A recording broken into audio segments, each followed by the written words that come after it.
Tim hukum Ganjar Mahfud semakin kesini semakin ngawur ya ucapannya. Katanya ngapain kita mempersoalkan angka? Angka tidak ada guna. Kita sekarang mempersoalkan prosedur yang lebih penting. Angka itu sudah didesain dari awal. Hei, angka itu bukan hanya sekedar angka. Satu angka, satu suara masyarakat. Anda itu gimana sih? Dan ini kemudian diskakmat oleh Otto Hasibuan. Coba kita dengarkan sama-sama. Mingkem dia kan pada akhirnya. Gak bisa berdalil dia. Lebih ke frustasi kata Otto Hasibuan tuh. Mereka itu lebih ke frustasi. Melampiaskan amarahnya di gedung Mahkamah Konstitusi.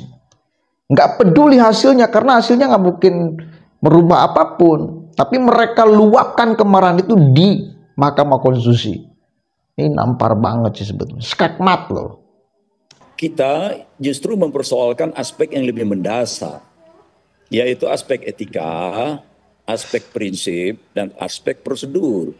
Itu jauh lebih penting untuk dilihat. Jauh lebih penting untuk dipersoalkan. Ketimbang mempersoalkan angka-angka yang sudah kita prediksi sejak awal. Ini menjadi bagian dari abuse of power yang TSM itu tadi. Tidak realistis. Pemilu belum dimulai, mereka sudah bicara tentang hasil kok. 01 akan dapat 25 sekian, 02 akan dapat di atas 50%, bahkan 57%. 03 akan dapat 17%. Untuk apa mempersoalkan sesuatu yang memang sejak awal sudah didesain ke sana. Jadi tidak masuk akal gitu ya. Jauh lebih penting untuk menyoal itu. Karena itu yang kontributif bagi pembangunan bangsa, pembangunan demokrasi kita ke depan. Saya membayangkan kalau MK mengambil langkah tepat dengan menerima permohonan ini, maka ke depan tidak ada lagi calon, baik anggota DPR, calon anggota DPR, DPRD, DPD, calon presiden yang mau bermain-main dengan prosedur. Jadi hasil itu adalah hasil dari prosedur angka-angka itu. Untuk apa mempersoalkan angka? Kita jauh lebih penting mempersoalkan prosedur. Sekali lagi pengadilan itu apapun pengadilannya. Pengadilan di bawah kekuasaan Mahkamah Agung, pengadilan di bawah Mahkamah Konstitusi. Bukan sekedar untuk mengakhiri sengketa. Ini yang penting saya tekankan. Bukan hanya untuk mengakhiri kasus yang diperhadapkan di meja hijau mereka. Tapi kontribusi pembangunan bangsa, bagi tertib sosial, bagi kehidupan bangsa yang panjang. Saya lihat kalau di pernyataan tadi rekan saya Pak Parman tadi, Pak Parman, ini kelihatannya gugatan ini gugatan yang mengharapkan yang tidak mungkin nih kelihatannya. Karena dia tidak mempersoalkan, dia mengatakan bahwa pengadilan itu tidak saja hanya menyelesaikan sengketa. Ya kalau kita tidak ingin menyelesaikan sengketa, tapi pergi ke pengadilan lantas untuk apa? Ya kan? Apakah dengan maksudnya bahwa hanya menggunakan pengadilan atau Mahkamah Konstitusi sebagai panggung politik? Apakah menggunakan pengadilan ini sebagai sarana untuk mengungkapkan ketidakpuasan? Kan tidak begitu kan? Saya sebagai lawyer selalu terikat kepada aturan hukum yang berlaku. Kalau saya ke pengadilan, maka saya harus taat kepada hukum acara. Hukum acara bagaimana harus kita jalankan. Nah, contoh umpamanya, kalau ada orang mencuri mobil, terus dilapor ke Mahkamah Agung, ya pasti Mahkamah Agung bilang, ya jangan ke saya dong. Ya, itu kamu pergi ke polisi, Mahkamah Agung mengurusin itu. Ya. Sama dengan kasus ini juga, gitu loh. Kan dia bilang ada abuse of power. Kemudian dia bilang ada pelanggaran-pelanggaran, ya kan? Umpamanya ada juga nepotisme. Kok ada nepotisme, ada pelanggaran, perginya ke Mahkamah Konstitusi. Pasti Mahkamah Konstitusi bilang, ya kamu pergi ke Bawaslu. Kan sudah aturannya, gitu loh. Jadi kalau kita lompat-lompat, ini namanya kita kena berat hukum gitu loh. Itu namanya semacam perbuatan yang frustrasi bahwa nggak mau tahu lah pokoknya hasilnya apa, pokoknya gue sampaikan, gue teriak, gue sampaikan apa yang gue mau kira-kira gitu. Nah itu adalah, saya pikir sikap yang tidak tepat gitu loh. Lantas juga tadi saya mendengar juga di sana itu dibilang bahwa ini adalah cara untuk mengedukasi demokrasi. Loh, ini kelihatannya kan mau dibawa kasus ini sebagai perkara demokrasi. Ini bukan perkara demokrasi. Ini perkara sengketa. Kalau ada sengketa harus diselesaikan sengketanya oleh siapa? Oleh hakim yang berwenang. Nah kalau hakimnya tidak berwenang, Mahkamah Konstitusi tidak berwenang, nggak mungkin dia mau memeriksa perkara itu nanti. ya kan? Dia kan bilang saya nggak berwenang. Jadi kalau umpamanya 03 mengatakan ada abuse of power, ada nepotisme dan sebagainya, itu bukan kewenangan Mahkamah Konstitusi memeriksa itu. Itu kewenangan Bawaslu. Jadi sangat salah gitu loh. Bang Oto. Jadi Bang Oto, terkesan bahwa ini seakan-akan tidak ingin mendapatkan suatu hasil, tapi pokoknya ngomong kan gitu kira-kira gitu kan. Bang Oto. Kalau ingin mendapatkan hasil, maka harus diperoleh hukum acara. Nah, kita sepakati dulu hukum acaranya kayak apa. Kalau ada, saya mau tanya dulu ya, kalau ada sengketa administratif mengenai pelanggaran perkara TSM, hukum acaranya gimana? Kan tegas menyatakan pasal 475 Undang-Undang Pemilu mengatakan kalau ada sengketa soal perhitungan suara itu ke MK.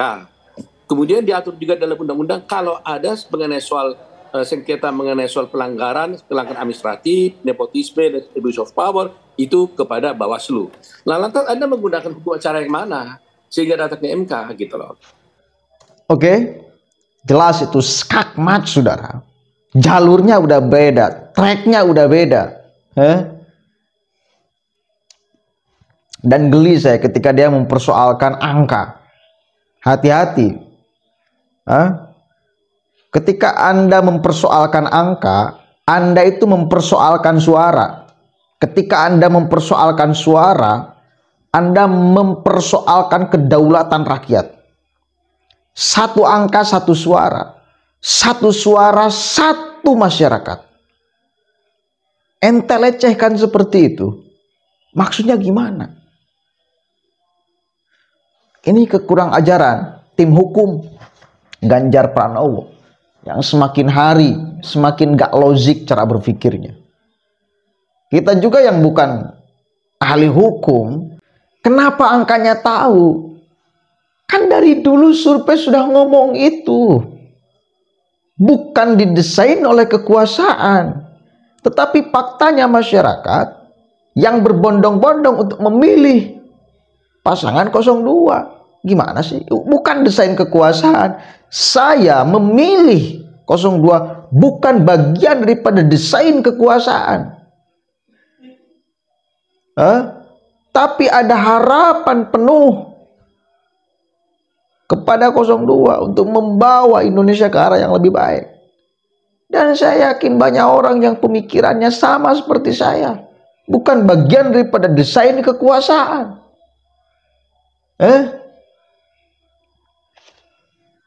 Menggelikan sekali ketika mereka mempersoalkan angka. Karena mempersoalkan suara. Mempersoalkan masyarakat. Mempersoalkan pula kedaulatan masyarakat. Tepat itu tuh. Oto Hasibuan mengatakan mereka-mereka sedang frustasi.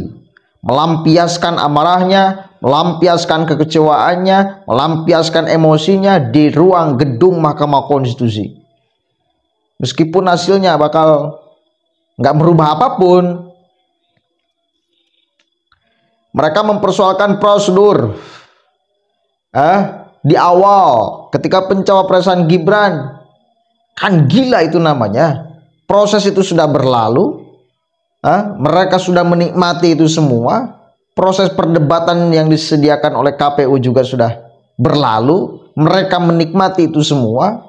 Lalu sekarang setelah hasilnya tahu mereka kalah, mereka mempersoalkan itu. Itu kan goblok itu namanya. Satu kali lagi saya katakan, itu namanya goblok. Masyarakat awam juga paham itu. Mau bagaimana sesuatu yang sudah lampau lalu dipersoalkan? Nasi sudah menjadi bubur, bos. Kenapa nggak sedari dulu?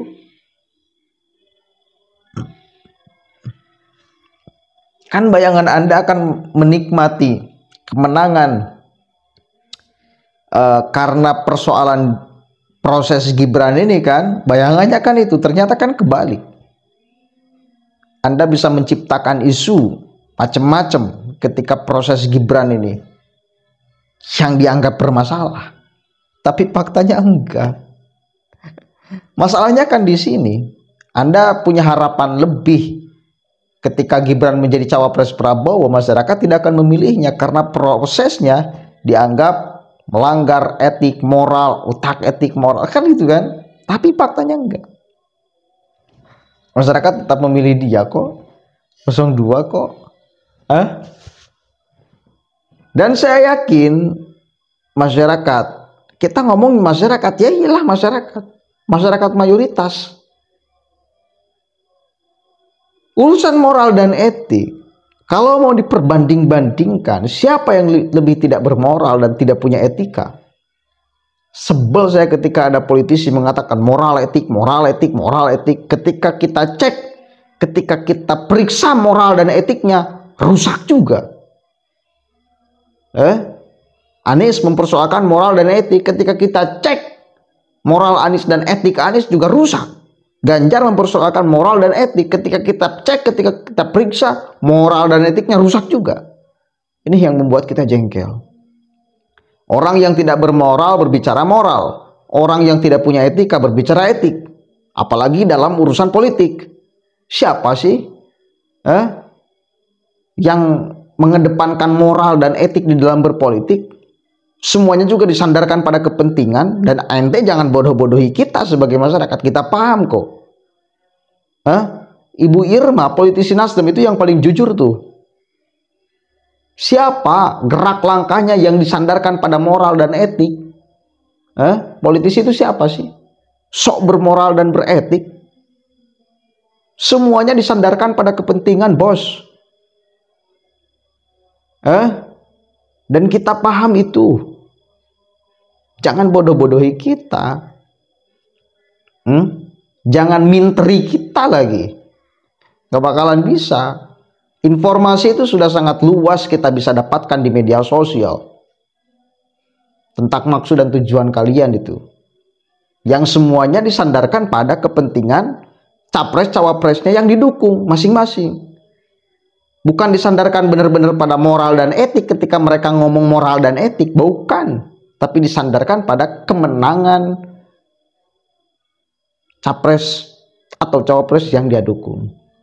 Dan itu mengganggu moral dan etika publik yang sesungguhnya. Itu. Ya, hati-hati.